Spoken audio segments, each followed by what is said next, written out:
Baldur's Gate 3 will be receiving free new content in the next year. I was tricked into believing a new Horizon game was revealed, and we also have some good news about CD Projekt Red's next title, The Witcher 4, and there's way more gaming news to go over. Oh, and if you're wondering why this video suddenly sounds different, Jordan is currently on holiday, so Dennis, that's me, will be standing in for him. Everything else will be just as you know it though, so let's jump right in. And I immediately want you to get your salt shakers ready because we have some new rumors regarding a potential Bloodborne reveal. Before I get into how credible these rumors are, let's first establish why people are talking about Bloodborne again. The main thing is a server maintenance update, and more specifically, the planned date of that server maintenance update, which is on December 3rd, and that coincides with the 30th anniversary of PlayStation. This date was also teased in a new PlayStation trailer where a sign shows December 3rd, 2024, which already led many people to believe that was a tease for a showcase or event of sorts. So with the speculated event and the maintenance update taking place on the same date, people got suspicious. And listen, I want nothing more than new Bloodborne content, but there are a couple of things we need to take into account. One is that maintenance updates are a fairly regular thing, so the fact that that's happening is not a big deal, it's just the date here that makes it interesting. But the date itself also has a problem, as I think December 3rd would be a very weird day to announce something. Firstly, you have the Game Awards coming up, which pretty much guarantees a big audience, so if you have something to announce, you likely want to do it there, especially since a Bloodborne announcement there would absolutely steal the show. But right before December 3rd, you have Black Friday, and ideally, if you have something that can push your console sales, which I believe Bloodborne absolutely can, you want to announce that before Black Friday and not after. While I certainly imagine Sony will have some sort of announcement planned for the 30th anniversary of their console, I think the chances of it being Bloodborne related are pretty low. I would love to be proven wrong though, and it won't be long before we find out. Now on to something we do know is coming, as one of last year's best games is about to get even better. Larian revealed they're planning a big patch releasing next year that will add new content and features to Baldur's Gate 3. The most exciting part is the addition of 12 new subclasses, one for each base class in the game. These will add new abilities and spells, and there are some really cool new additions like the Shadow Magic Sorcerer who can summon a Spectral Hound. Two of my personal favorite subclasses, the Hexblade and the Bladesinger, are also being added, so I couldn't be happier. I just have a thing for casters with swords, okay? Don't judge me. But the 12 new subclasses aren't the only thing, as the upcoming update will also add two huge new features, crossplay and photo mode. Crossplay is of course very self-explanatory, although good to know is that it does require you to register a Larian account in order to use the feature. Photo mode also seems quite fleshed out, with a ton of different character poses, frames, stickers and color grading to customize your shots. Now we don't have a release date for this big update yet, but Larian have confirmed they'll be doing stress testing in early January, which you can sign up for if you want to try out the new subclasses early. So depending on the results of that test, I imagine the actual update won't be far behind. For me, it's a perfect excuse to jump back in, and if you somehow haven't played this masterpiece yet, now is of course the perfect time to go hunting for a sale. Now let's talk about a big upcoming RPG, as we recently learned that The Witcher 4 has entered full-scale production. During their quarterly earnings report, CD Projekt Red mentioned that of all our projects, this one is currently the most far along and we're starting the most intensive phase of development. And to clarify, we're talking about a new Witcher game here, not a remake of the first game that's also currently in development. Witcher 4, also known as Projekt Polaris, will be developed in Unreal Engine 5 and will be the first entry in a new trilogy, which is planned to be released over a 6-year cycle. While details are sparse, we did learn from Geralt's voice actor Doug Cockle that the game will feature Geralt, but it won't be about him and star a new protagonist instead. That would make Ciri the obvious choice, especially since we already got to play as her during Witcher 3, but it could honestly be anyone, as Witchers can grow very, very old, so Geralt still being around doesn't really mean that much. We at least know there's a pretty sizable group of developers behind the sequel, as back in July the team was reported to consist of 410 members, and that was before they hit full-scale production. I know CDPR's reputation took a hit after Cyberpunk's launch, but after seeing how they've recovered, or I'm sorry, fixed that game,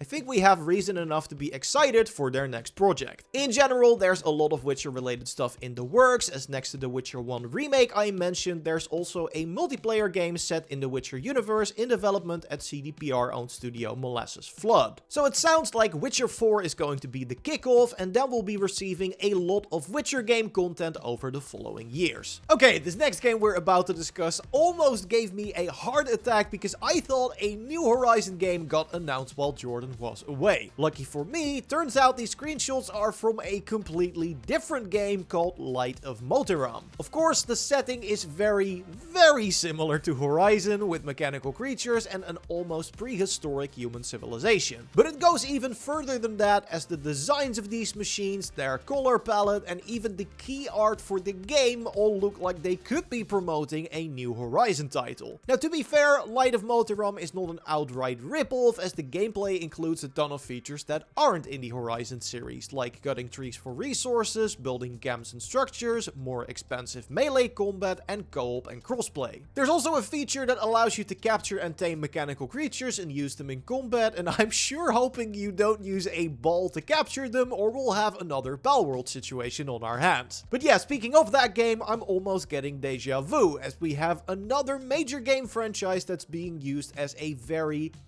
clear inspiration for a co-op survival game using a similar setting. With the Horizon co-op game still in the works at Guerrilla, I doubt they're happy with another studio copying their homework. Now, I don't know enough about law and copyright to know how something like this would hold up in court, but again, just like Palworld, the similarities between Motiram and Horizon are striking, and I doubt that's something Sony's just going to let go. The game has no confirmed release date or window yet, so they can still opt to change the art style of the machines if developer Polaris Quest foresees any problems. But I have a feeling that we haven't heard the last of this. And by the way, if you want to stay up to date on the latest gaming news, subscribe, as we always post one of these weekly news roundups on Sunday, and if you enjoyed the video so far, be sure to leave a like. We also got some bad news this week, as two studios founded by ex-BioWare members are in serious trouble. Humanoid Origin, the studio led by former BioWare director Casey Hudson, has fully closed down, listing an unexpected shortfall of funding as the main reason. Since its founding in 2021, Humanoid Origin had been at work at a AAA character-driven sci-fi RPG set in an all-new universe, but not much else was known besides that. But yeah, the knowledge that the director of the Mass Effect trilogy was working on a new sci-fi RPG that won't see the light of day, that makes me kinda sad. And it gets worse too, because Humanoid Origins isn't the only studio that's in trouble. Worlds Untold, a studio raised by NetEase and led by ex-BioWare writer Mac Walters, also had some bad news to share this week. The studio was only revealed to the public in 2023, with their first project being an action-adventure title set in the near future. But now the studio is pausing operations until a new funding partner can be found. So everyone who was currently working at the studio is free to look for new opportunities, and there will be no game in production until funding and work on the project resume. Walters himself posted a statement on LinkedIn signing off with the message, "While we're pausing for now, this isn't goodbye. There's more to come, and we look forward to sharing the next chapter with you when the time is right." And while I hope that is true, the current trend is sadly to axe a studio or development team if their work doesn't deliver, or sometimes even if it does deliver, so I'm not too optimistic. Because again, a near future or sci-fi title by a former Mass Effect writer sounds really exciting to me, so I hope the studio and their first project do resurface when the time is right. This coming week, we'll of course learn if PlayStation has anything planned for their 30-year anniversary, and we're also getting some of the final big releases of the year. Marvel Rivals is coming out on December 6th, which looks fun enough that I definitely want to give it a try, and Path of Exile 2 will be opening up their early access, which looks really promising too. And with the Game Awards on December 12th right around the corner, you can also expect some rumors and updates regarding the games that will show up there. We will of course have more content for you too, with another big gaming news roundup video on Sunday. So subscribe to not miss that, leave a like on the video if you enjoyed it, and you can watch last week's news roundup by clicking on the screen. I will see you in the next one. Goodbye.